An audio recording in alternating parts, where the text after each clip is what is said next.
today I want to push back a little against the disability model of ADHD.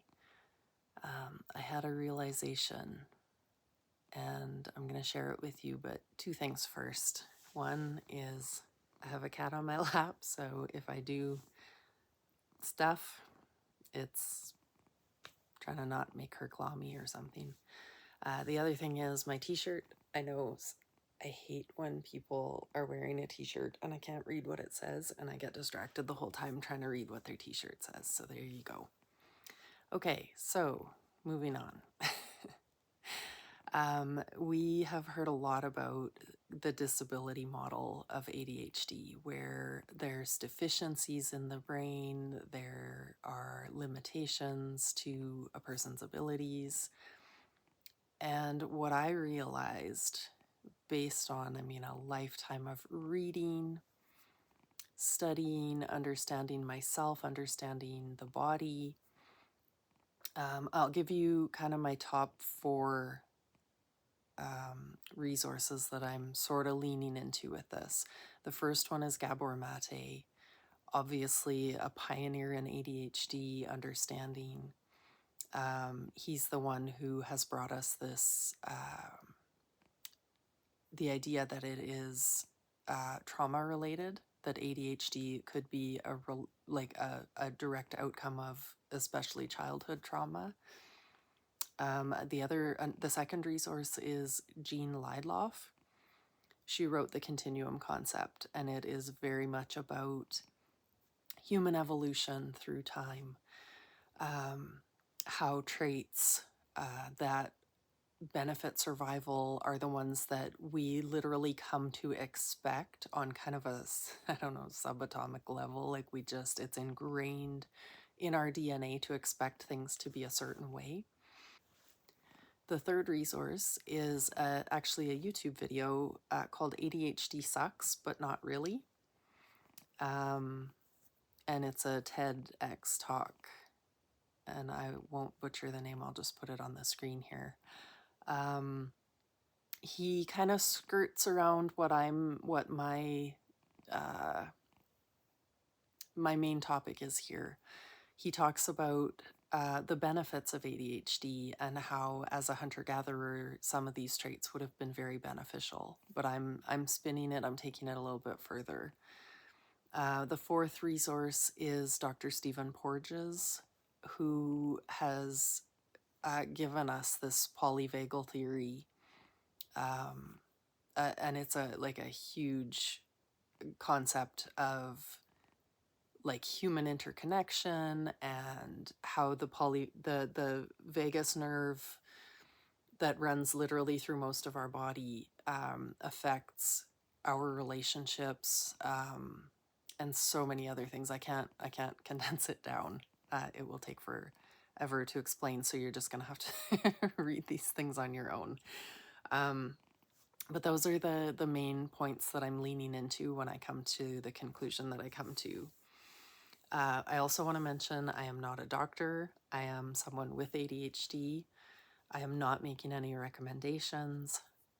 I just have spent my life trying to understand why my life is so hard and why my ADHD seems to be getting much, much worse as I get older, which traditionally was not the understanding that we had about ADHD. So if we take Gabor Mate's work, he sort of postulates that stress in childhood, and that can be parental stress, or stress to the child themselves, but it causes some sort of trauma, whether that's the parent being very hard on the child in an ongoing way, or a major traumatic event. Whatever it is, it changes the brain's wiring, and the result is ADHD. So once you have ADHD, and I'm kind of going with a lot of my own symptoms. I know there's a huge spectrum of symptoms. A lot of people have different symptoms, different severities of symptoms. So I am very much generalizing, and I really don't want anyone to be offended. It's literally just a working theory that I have. So I'm going to take things like increased sensitivity, and I'll mention too, in the TEDx talk, Salif does touch on a few of these things, how they benefit, like as a hunter-gatherer, they would be a major benefit to a person, or I mean to a tribe in general. So increased sensitivity, and that's to sound, to touch, to pretty much everything. If food's going bad, you're gonna smell it. You're gonna like, nope. um, Hypervigilance, the amygdala. I'm pretty sure Gabor Mate talks about this quite a bit. The amygdala gets triggered into a state of like hyperarousal. One that I personally have experienced is increased flexibility, so like hypermobility. Increased thought flexibility. I'm sure there's probably a better name for this, but just the ability to think outside the box and the willingness to think outside the box. You see it a lot in neurodivergent people. They're just willing to consider other options. Another one is called hyperacusis. I hope I'm saying that correctly. Sensitivity to low sounds specifically. So growls, or in the case of a young girl growing up in a patriarchal society, the low, deep voices of men in her vicinity. And another one is hoarding tendencies. These are just some of the ones that off the top of my head, I thought of that in a stressful situation, these things come out of us at much more pronounced levels than kind of the general population. And all of these have survival benefits.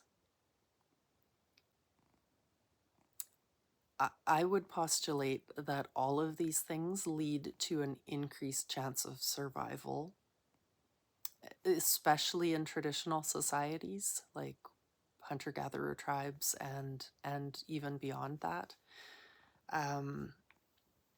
One thing I want to mention too is there's a lot of talk of ADHD all the way through autism just being an actual spectrum all of its own. I personally believe that. And I also believe that the autism spectrum, like the autism end of the spectrum, is also an adaptive mechanism for survival, because you have basically the ADHDers who, can't sit still, want to get up and walk around and do things. Curiosity. So when you have a threat facing a community or a tribe or a family or, whatever living arrangement the person is in, you have the ADHDer who wants to go out and confront it. They want to go find out what's the problem, what's attacking here, what is the danger, what's causing the problem. On the other side of the spectrum, you have autistic people who are so sensitive that they sort of retreat into themselves a little bit. And again, I'm very much generalizing. So in a tribe, you have the people going out to confront the problem, and you have the people who are basically tucking in and staying safe. Both of those are going to have an increased chance of survival, like in a long-term human capacity, as opposed to people who just carry on doing what they've always been doing. So in that way, I believe that this is in a way, purposeful adaptation that we have developed in times of stress, in times of danger. And in our society, there is so much stress now, so much sort of perceived danger, where people don't feel safe. And if you look at rates of ADHD and autism, they are skyrocketing.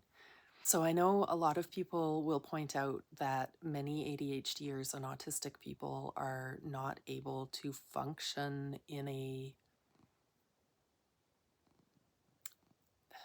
don't know how to say this, like in a self-sustaining way. But I want to sort of correct that perception. It is within this society. My theory is that when you completely disconnect people from nature, when you sit them at desks all day long, indoors, out of the sunlight, separating people from like natural organic foods, plants, plant varieties, you're separating people from the balancing factors, the sort of the flip side of, like, we get the ADHD tendencies, but we're missing the thing that balances what those tendencies do. And so in a lot of ways, we're kind of being pushed too far by not having access to these balancing factors. So I want to give another example of an adaptive mechanism, and that's humans have the ingrained desire to eat sugary, sweet foods. It's just built right in. So many people know you can't fight it.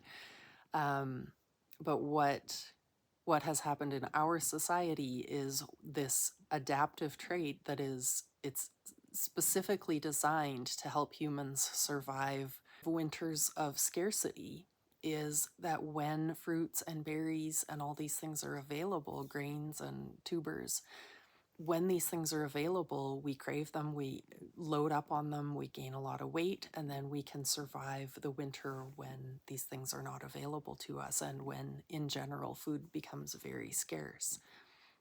But this very protective trait in a society full of junk food, full of chemicals that are addictive, that food researchers know, and they add foods, they add these chemicals to foods to make us crave them, and then they make them available year round. This survival trait has been turned into the obesity epidemic. And I think in the same way, our ADHD abilities and our autistic abilities have been derailed and turned into things that seem like a dysfunction and seem like they just don't work properly, or that our brains are broken, or something is wrong that we need to fix. And when I woke up that morning and this idea popped into my head that it's really ADHD tendencies, and I wish we could find a different name because I'm in disorder. It's right there in the name. But these tendencies, in my view now, like since this realization hit me, is that it's meant to help us survive, that it is a big benefit. I know quite a few people with ADHD, and they are all extremely compassionate, kind people. They are all struggling immensely to get by in this society the way it's designed. But as an ADHDer, we like to think about these things. We like to ponder these big ideas and how can we make things better? How can we solve the problem? Whatever the problem might be. That's one of the big benefits I see, is that we identify stress. I'm stressed. Something is going on and I'm going to find a solution for it. So I would like to hear what you guys think in the comments. Do you agree with me that ADHD and autism are likely to be adaptive mechanisms basically built for human survival in times of stress? Or do you, I don't know, I don't really want to hear from people who disagree with me, because I've honestly heard way too many people my whole life disagree with me.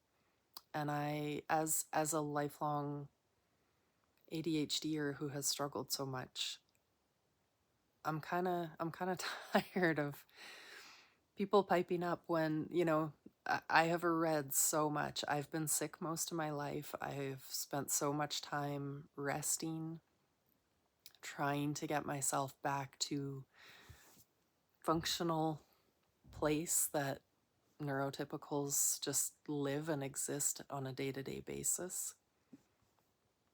So, I mean, don't be offended, but yeah, if you disagree, I don't really want to